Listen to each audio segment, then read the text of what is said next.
guys. Alright, I just thought I'd do this super quick video today.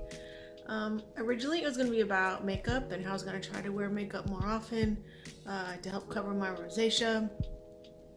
The last couple years I've been on the hunt for something light but kind of full coverage enough to cover up the redness. The green primer I got hasn't been working well, and so anyway, I got this new foundation last night and new powder, and I was gonna come on here and tell you how happy I was with it, how amazing I thought it was, because everybody else on YouTube likes it. But I don't know, my skin must just be really dry. I started a new skincare routine last night, which actually I originally started it in January as like a resolution thing, and got about 8 or 9 days in and gave up. It's kind of a watered down version of like the 8 or 10 step Korean skincare routine thing. So hopefully that helps. I don't know if you can tell. I don't know. I showed my friend who's really good with makeup. Of course, I've had my glasses on all day, and it's been about 4 hours since I did it. My friend who's really into makeup, she said it looked fine. Maybe I'm just not used to wearing makeup. I don't know. It's not a matte finish, it's a dewy finish, which I don't mind. I don't have oily skin, obviously. It's super dry. But anyway, so hopefully I can get this fixed to my liking. Hopefully I stick with the skincare routine this time. A few other things I would like to do to make some changes that I should have been doing a couple months ago, but you know, winter sets in and you kind of get that slight winter depression where you don't want to do anything but veg out for the TV all the time when you're not working. I wasn't very motivated. I've just been getting motivated recently to do like stuff in the house, all kinds of things like that. So anyway, I think I'm gonna try to start eating better, drinking less soda. I've always drank Coke Zero, C2 when it was popular 10 years ago. I know it's probably still not the best. In the summertime I do switch to tea a lot, homemade iced tea, and some juices or flavored water, but I get really bad about soda sometimes. So I'm gonna see if we can change that, because I'm pretty active at work delivering pizza all the time.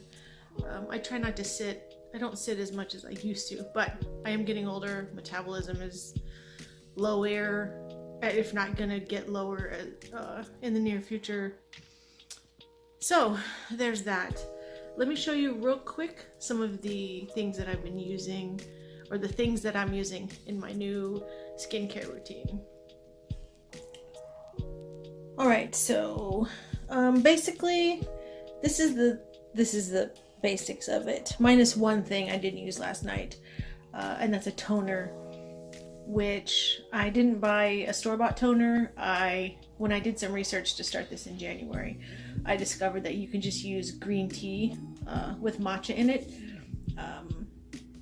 like really concentrated. I think it's a tea bag, so maybe 2 ounces of water, and you can use that straight on your face. You can use the tea bags as well on your eyes, but this is my first step. It is the facial cleanser. It's not real strong, and I think most of the 10 steps have a 2-step cleanser. I just have the one. It's really, really gentle. And it smells amazing. It doesn't foam a whole lot, which is okay with me. And then even though this does foam a little bit, it's not really a cleanser, but I use this as the exfoliating step. I found this at Walmart, and it is what they call a dry scrub. I love it because unlike most sugar scrubs, this is like sand. And it's amazing, and I wish you could smell it.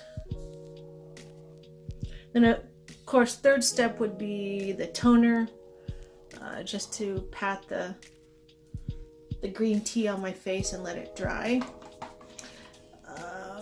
And then I think after that you're supposed to use a mask. Last night I used this one. I think it's supposed to be one of the moisturizing masks, you know, the gel ones or the paper ones, but I used this one because I haven't done a face mask in a while, and I will put the silly picture of that in here. So yeah, on the nights that I'm not doing the masks, because masks can get a little expensive, even though that clay one was on clearance, I found this in the same Garnier line, and because it said on the Korean 10-step one that I read that after you put the mask on your face, you want to squeeze out any of the extra gel left in the package and put it on your face. And this stuff is basically like, I think the stuff that would be in the face mask package, in my opinion. So that's what I've been doing in place of. And I might do a mask like once a week on the weekends or something. And then after that, I've got some eye cream. I read reviews, and then people everywhere were saying that this is one of the best, especially for my age. So I've been using that. And then last is just some straight up moisturizing cream. I don't do all the steps in the morning, but I do put this on. That's what I did anyway in January, and that's what I'm gonna do again. Put this on in the morning for sure, and then it goes on last at night. So all this green tea stuff smells amazing, and I'm absolutely in love with it. And it's supposed to be gentler on my face because of the rosacea. Yeah, so anyway, they say to use green tea or tea tree oil, and I love the way green tea stuff smells. So, and then I happened to find that whole line of stuff at Walmart when I was looking back at the beginning of the year. So that's what I bought, and it just all works. I took a picture last night before I did my face. I'm going to take a picture every night for 30 days and see how much it changes. So I know most people would be just recording the end of their journey and then showing you, but I thought, why not? Let's start from the beginning and see how it goes. So anyway, I just bought some new powder and a new primer. It's supposed to be a pore minimizing. Maybe that's what I need. I don't like the way the makeup accentuates my wrinkles too. I don't know. Maybe it's just something I have to live with. Old lady wrinkles. If you guys have any suggestions, let me know. I'd love to get rid of these bags as well. Hopefully that cream does that. But anyway, so that's the hopefully new me. Making some changes. We'll see how it goes. Also making some changes in the house. There's a lot of things that you guys don't ever see, like that right there, which accidentally got in the shot, which needs to be thrown away, because we did a bunch of cleaning out of my son's old room. We've moved a bunch of stuff. Jason moved his workbench that was behind me out of here, so this whole space is now emptied out. It had a lot of tools and junk in it.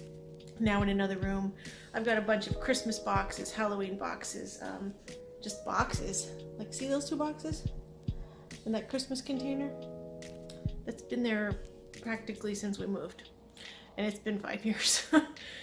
We did buy an attic ladder last year, but it hasn't gotten put up, and Jason claims there's no room in the attic to store stuff. So I'm getting tired of looking at them. There's also there's like 5 containers in the breakfast room full of Coca-Cola stuff.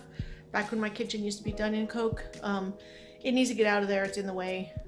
So I think I'm just gonna start putting stuff in the crawl space under the house. I'm doing a couple more projects for the living room. Let's see if I can give you a couple sneak peeks. So I did this table and the matching table, and I will be doing the same thing on this coffee table in a future video,